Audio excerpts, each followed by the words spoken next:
नमस्ते बच्चों, मैं महेश जी पतंगे आप सभी को 9वीं कक्षा के सभी छात्र और छात्राओं को इस हिंदी ऑनलाइन क्लासेस में आपका हार्दिक स्वागत करता हूं। बच्चों, हमने पिछले कक्षा में नया पाठ प्रारंभ किए थे, पाठ संख्या 6। पाठ का शीर्षक चिरापूंजी से आया हूँ। चिरापूंजी से आया हूँ एक यात्रा वृत्तांत है। मैंने आपको बताया भाग 1 में कि यात्रा वृत्तांत किसे कहते हैं, तो हिंदी साहित्य में उसका क्या भाग है प्रमुख। इसके लेखक है प्रदीप पंत। लेखक कौन है बच्चों? प्रदीप पंत। भाग 1 हो चुका है, भाग 2 पढ़ रहे हैं, जिसमें भाग 1 में हमने क्या क्या पढ़ा था? पाठ का आशय, लेखक का परिचय, शब्दार्थ और पाठ के सारांश में थोड़ा सा हमने पेज नंबर 40 के अंतिम पैरा तक हमने पढ़ा था। तो थोड़ा पाठ का मैं सारांश आपको रिपीट कर कर आगे जाना चाहता हूं। तो पेज नंबर 40 पर आओ बच्चों, 40-41 पर चल रहा है हमारा। तो यहाँ पर मेघालय क्या है? एक बादलों का घर है, जहां पर बादल, मेघालय की राजधानी कौन सी है? शिलांग। बच्चों, मेघालय की राजधानी कौन सी है? शिलांग। यहाँ पर हरा भरा पर्वतीय नगर, जहां बादल बनते और बिगड़ते हैं, बार बार बारिश होते रहती है। एक स्वच्छ और सुंदर नगर, पर्वतीय नगर है चिरापुंजी। शिलांग को, चिरापुंजी से शिलांग को जाते हुए मार्ग में दोनों साइड बहुत सारे पेड़ और पहाड़ियों से भरा हुआ इलाका। कहाँ पर? हम शिलांग से चिरापुंजी जाते समय का। और वहाँ पर बहुत से सुंदर दृश्यों को हम देख सकते हैं। बार बार वहाँ पर बूंदा बूंदी होती है, वर्षा होती है बोलकर हमने पिछले कक्षा में पढ़ा था। और शिलांग से चिरापुंजी की दूरी कितनी है? 53 किलोमीटर पर है। और पंत और जीप में और 3 लोग, कौन कौन थे? पंत, प्रदीप पंत थे, और जीप में राज्य के अधिकारी संगमा और उनके 2 अधिकारी लोग जीप में बैठकर शिलांग से चिरापुंजी की ओर बढ़ते हैं। रास्ते में सुंदर प्राकृतिक मनोहर दृश्यों को देखते हुए आगे बढ़ते हैं। रास्ते में वहां पर पूछते हैं, प्रदीप पंत जी के यहाँ पर साल भर वर्षा होती रहती है। तो संगमा कहते हैं कि आपको जानकर ताज्जुब होगा कि यहाँ पर पन बिजली का, यानी पानी से बिजली तैयार करने का इतना बड़ा ये है कि साल भर हम बिजली उत्पादन यहाँ पर होती है। और जिससे ज्यादा बिजली अगर पूरे गांव को अगर जगमगा उठेगी, तो बची हुई बिजली हम दूसरे राज्यों को वितरण करते हैं या दूसरे राज्यों को भेज देते हैं।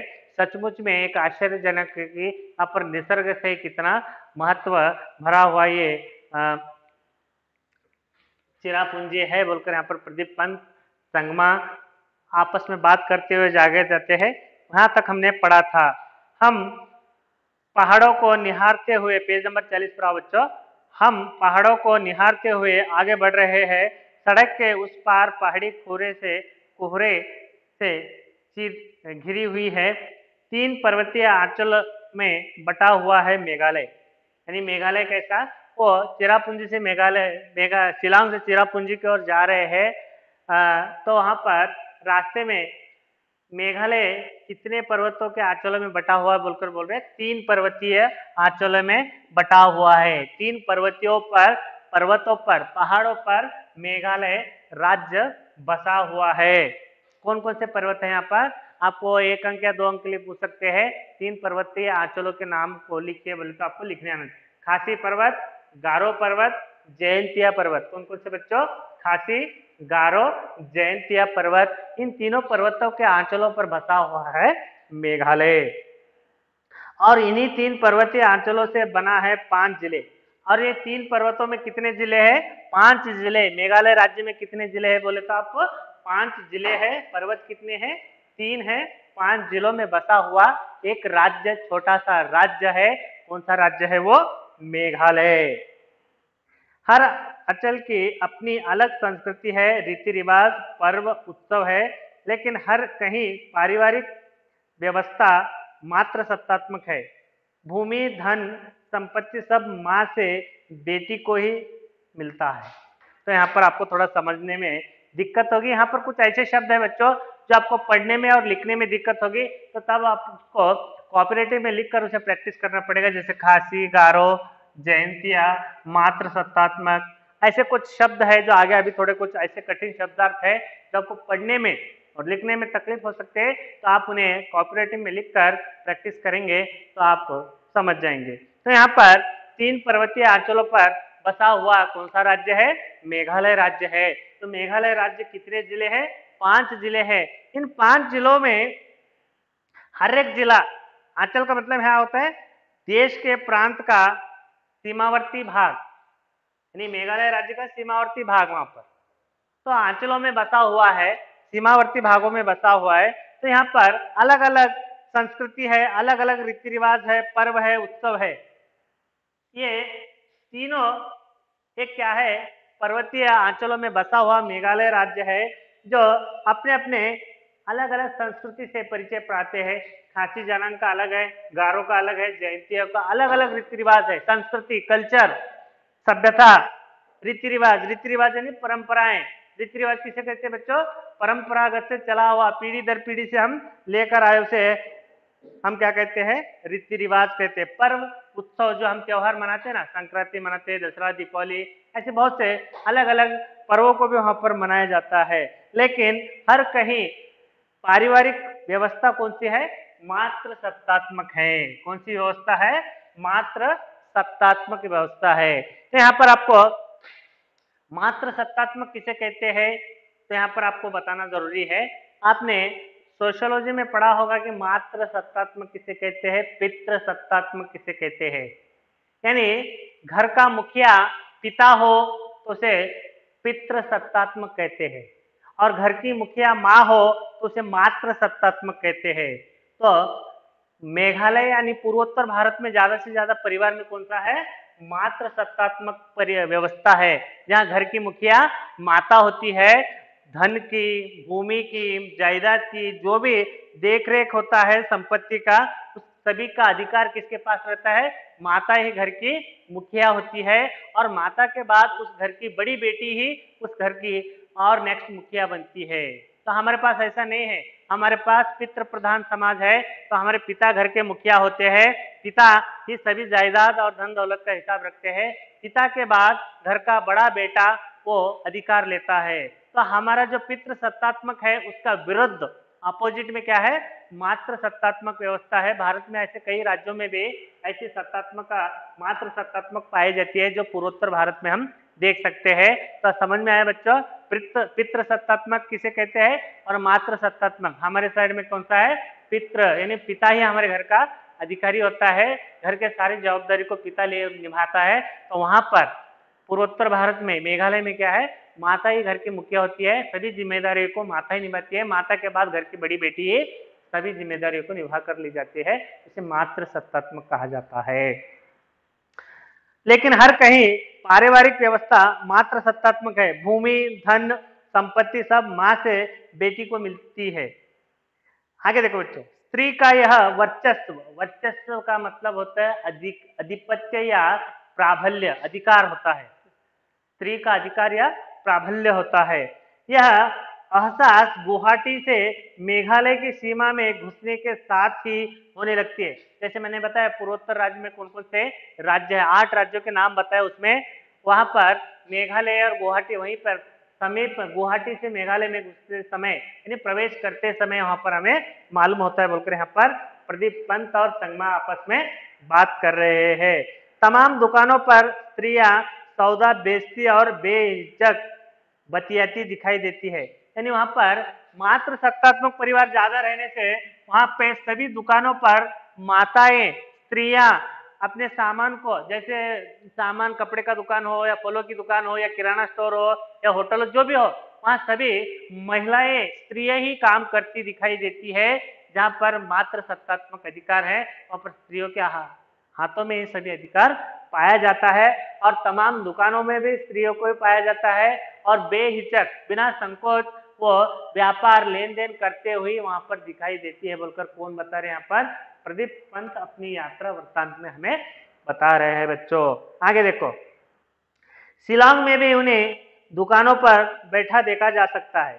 मेघालय में नहीं बल्कि वहां पर शिलांग में भी ये व्यवस्था मात्र सत्तात्मक व्यवस्था जो व्यापार की व्यवस्था स्त्रियां करने का देखा जा सकता है बोलकर कहते हैं। शायद यह स्थिति पूर्वोत्तर के अन्य राज्यों में भी है। तो और कह रहे हैं यहाँ पर प्रदीप पंत जी, ये पूर्वोत्तर के राज्यों में शायद ये व्यवस्था सभी राज्यों में देखा जाता है, जो घर की महिला बाहर मात्र सत्तात्मक के अधिकार के तहत वो व्यापार करने के लिए निकलती हो। भले ही वह मात्र सत्तात्मक परिवार व्यवस्था न हो, कुछ साल पहले ही मणिपुर की राजधानी इम्फाला में भी यह सब देखा था। तो कुछ साल पहले मणिपुर भी वहीं आता है, उसी पूर्वोत्तर राज्य में आता है। उसकी राजधानी कौन सी है? इम्फाला। मणिपुर की राजधानी कौन सी है बच्चों? इम्फाला। वहां पर भी ये पाया गया था ऐसी व्यवस्था। कौन सी व्यवस्था? मात्र सत्तात्मक व्यवस्था को पाया गया था बोलकर यहाँ पर प्रदीप पंत अपने यात्रा वृत्तांत में लिख रहे हैं। कुछ साल पहले मणिपुर की राजधानी इम्फाला में भी यह सब देखा था। स्त्रियों का पूरा बाजार ही है, वह जिसे माइती बाजार कहते हैं। देखो बच्चे, यहाँ पर और एक शब्द है यहाँ पर, माइती बाजार। माइती बाजार का मतलब होता है माँ का बाजार, यानी माताओं का बाजार, स्त्रियों का बाजार, जिसमें वही अपने सामानों की बिक्री खरीदी करने के लिए वहां पर बाजार में प्रस्तुत होते हैं। तो सभी व्यापार की जिम्मेदारी माताएं, बहनें, स्त्रियां संभाल लेते हैं। उसे क्या कहते हैं? माइती बाजार। आपको प्रश्न आएगा कि माइती बाजार के बारे में 2-3 वाक्य में लिखिए, तो आपको वहां पर लिखना आना चाहिए। माइती बाजार का मतलब माँ का बाजार या स्त्रियों का बाजार, वहां पर माता ही प्रमुख पात्र निभाती है। माइती बाजार का मतलब माँ का बाजार। समझ में आ रहा है बच्चों? आगे देखते हैं। देखो, स्त्रियों का पूरा बाजार ही वहां, जिसे माइती बाजार कहते हैं, यानी माँ का बाजार, जिसका अर्थ क्या होता है? माँ का बाजार। बाजार में मिल जाएगी, और यानी माँ का बाजार। आगे देखो बच्चों, दिन भर सामान की बिक्री कर शाम को अपने अपने घर लौटती है। किसी प्रकार का वर्ग भेद नहीं, यानी अमीर घर की स्त्रियां भी इसी माइती बाजार में मिल जाएगी और गरीब घरों की स्त्रियां भी। तो यहाँ पर इस बाजार में क्या होता है? अमीर घर के स्त्रियां भी आते हैं, गरीब घर के भी स्त्रियां आते हैं। कोई वर्ग भेद नहीं है, कोई भेदभाव नहीं है। अपने अपने जो घर में बना हुआ सामान रहता है, कपड़े पर बनाए हुए बुनाई होती है, या और घर में कुछ बनाए हुए पदार्थ होते हैं खाने के, वो सब लाकर अपने अपने बाजारों में सजाते हैं। सजाने के बाद खुद उसे बेचते हैं और अपने अपने घर को शाम को चले जाते हैं। सभी अपने अपने स्वदेशी पदार्थों को, बनाए हुए स्वदेशी पदार्थों को लाकर उस बाजार में खरीदी बिक्री कर शाम को अपने अपने घर में चले जाते हैं। और कोई भी अमीर या गरीब स्त्री का या वर्ग भेद का कोई यहाँ पर हमें वर्ग भेद नहीं दिखाई देता बोलकर प्रदीप पंत जी यहाँ पर अपने यात्रा वृत्तांत में कह रहे हैं। यानी अमीर घर के स्त्रियां भी इसी माइती बाजार में मिल जाएंगी और गरीब घर के स्त्रियां भी। तभी तो एक मोड़ निकलने पर चिरापुंजी का छोटा सा बाजार दिखाई पड़ता है। तो आगे और बढ़ रहे जीप में कौन कौन है बच्चों? प्रदीप पंत जी है, साथ में राज्य के अधिकारी संगमा है, और उनके 2 दोस्त भी उस जीप में बैठे हैं। वही माइती बाजार से वो गुजर रहे हैं। तो आगे मोड़ पर क्या होता है देखो, तभी एक मोड़ यानी घुमावदार रास्ता, तिरुगु बोलते हैं ना, घुमावदार रास्ता आ जाता है। तभी एक मोड़ निकलने पर चिरापुंजी का एक छोटा सा बाजार दिखाई पड़ता है, और इस बाजार में भी दुकानों पर बैठी ही महिलाएं, फिर चाहे दुकान फल सब्जी की हो या चाय की। हम आगे बढ़ जाते हैं। तो आगे वो बढ़ते बढ़ते जीप में वो आगे एक मोड़ पर चले जाते हैं। वहां पर और एक छोटा सा महिलाओं का माइती बाजार आता है, माताओं का, स्त्रियों का बाजार आता है, जहां पर चाय के दुकान पर महिला बैठी है, सब्जियों की दुकान पर महिला बैठी है, फलों की दुकान पर महिला बैठकर बिजनेस कर रहे हैं, व्यापार कर रहे हैं। तो आगे और ऐसे ही वो देखते हैं, उस बाजार को देखते ही कौन कौन आगे बढ़ते हैं जीप में? संगमा, प्रदीप पंत और 2 अधिकारी लोग क्या करते हैं? आगे बढ़ जाते हैं। कहाँ आगे जाते? वो चिरापुंजी की ओर बढ़ जाते हैं। आगे देखो बच्चों, पैरा नंबर 3 में कुछ आगे बढ़कर संगमा ने जीप रुकवा दी। थोड़ा आगे बढ़ने के बाद संगमा जी ने क्या किया? जीप को रुकवा दी। हम सभी नीचे उतर गए। सामने दिखाई पड़ता रहा नोशांग थियांग प्रपात, जो मासमाई प्रपात के नाम से लोकप्रिय है। मासमाई प्रपात के नाम से लोकप्रिय है।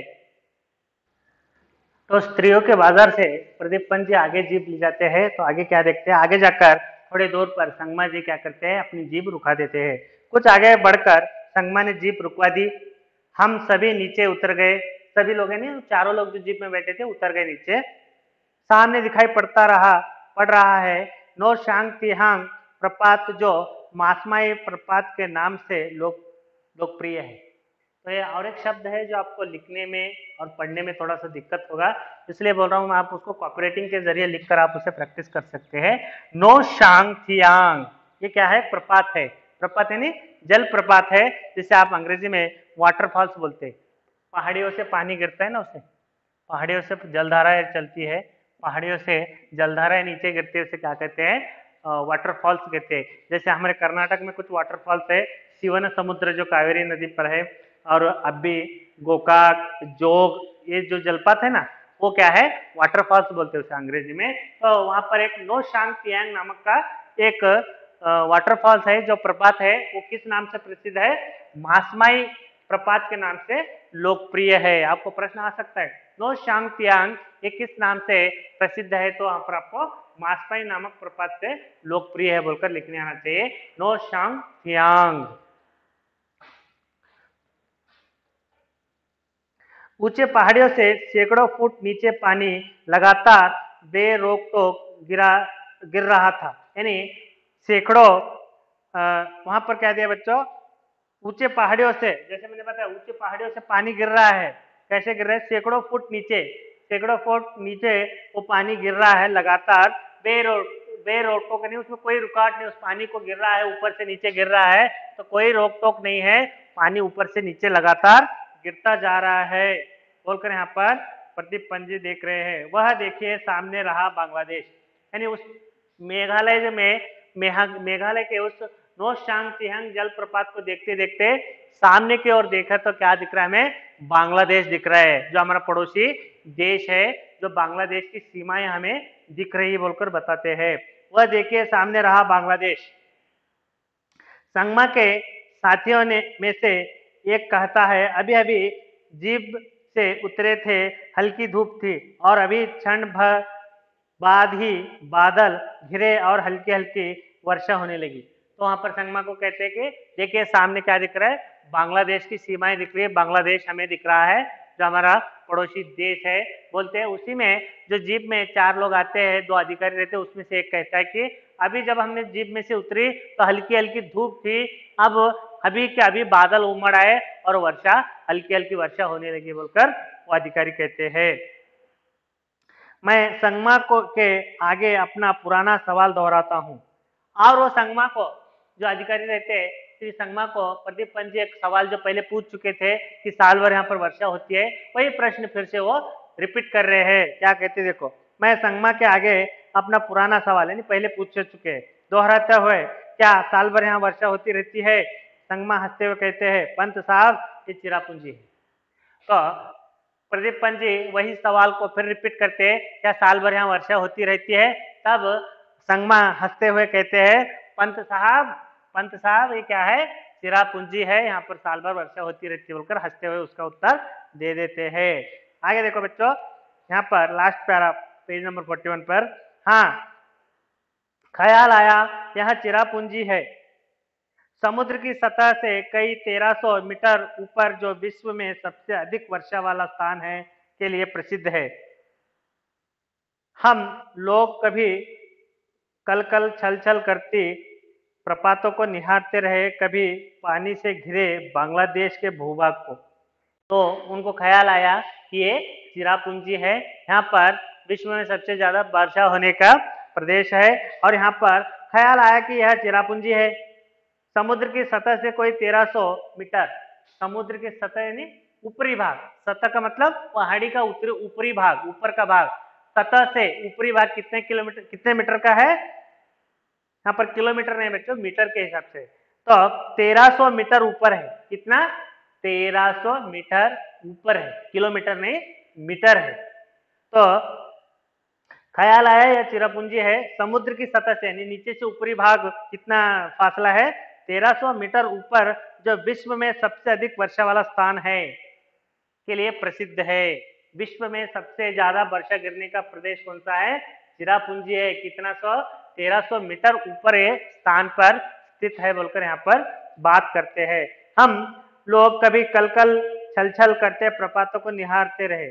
तो कभी ये पानी ऊपर से गिर रहे, कल कल कल कल पानी का आवाज आ रहा है, छल छल छल कर कर पानी का आवाज आ रहा है, नदियां बह रही है, निहारते हुए देखते हुए हम आगे बढ़ रहे हैं। कभी पानी से घिरे बांग्लादेश के भूभाग को, वहां पर सामने ही वहीं से क्या दिख रहा है, पड़ोसी मुल्क देश बांग्लादेश को जो भूभाग जो है पानी में घिरा हुआ भूभाग दिख रहा है। पेज नंबर 42 पर आओ बच्चों। वर्षा फिर बंद हो गई है, धूप फिर खिलाई है। तो क्षण भर में ही बादल बनते हैं, वर्षा होती है, फिर क्षण भर में धूप निकल आता है। ये बूंदाबांदी और बादलों का घिरना चलते ही रहता है यहाँ पर। और आगे देखो, इस तरह से वर्षा धूप कोहरी की लुका छुपी का खेल चलता ही रहता है यहाँ। तो बोलते हैं कि यह वर्षा का खेल जो यहाँ पर हमेशा चलता ही रहता है बोलकर यहाँ पर प्रदीप पंत संगमा जी आगे बात करते हुए चलते हैं। तो यहाँ पर बादल बनते बिगड़ते, वर्षा होते करते, लुका छुपी का खेल ऐसे ही रहता है बोलकर आगे बढ़ते हैं। देखिए आगे, हम लोग अब जीप में बैठकर लौट रहे।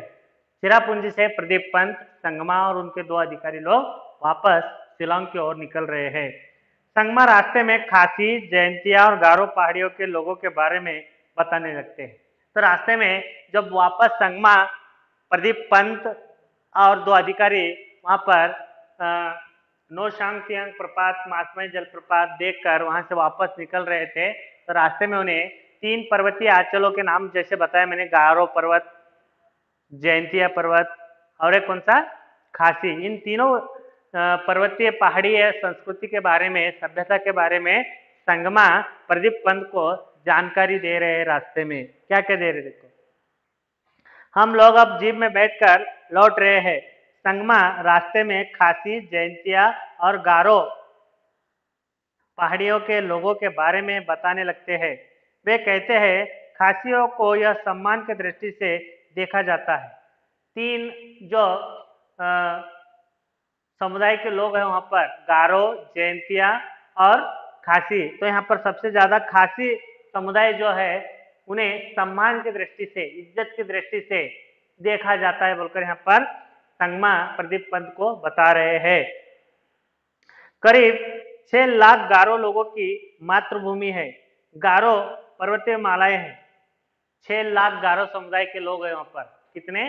करीब 6 लाख गारो लोगों की मातृभूमि है गारो पर्वतीय माला। यानी गारो पर्वत पर कितने लोग वहां पर है?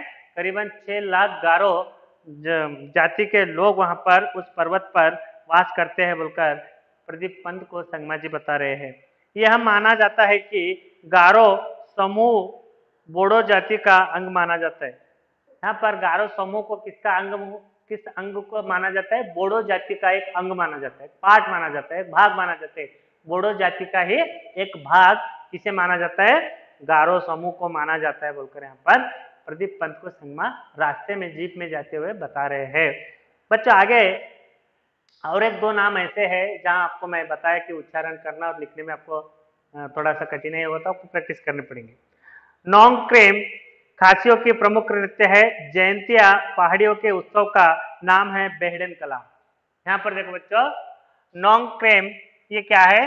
खासी का प्रमुख नृत्य है, एक डांस है, खासी समुदाय का एक प्रमुख नृत्य है। जैसे भरतनाट्य होते ना नृत्य, वैसे ही कौन से जनांग का?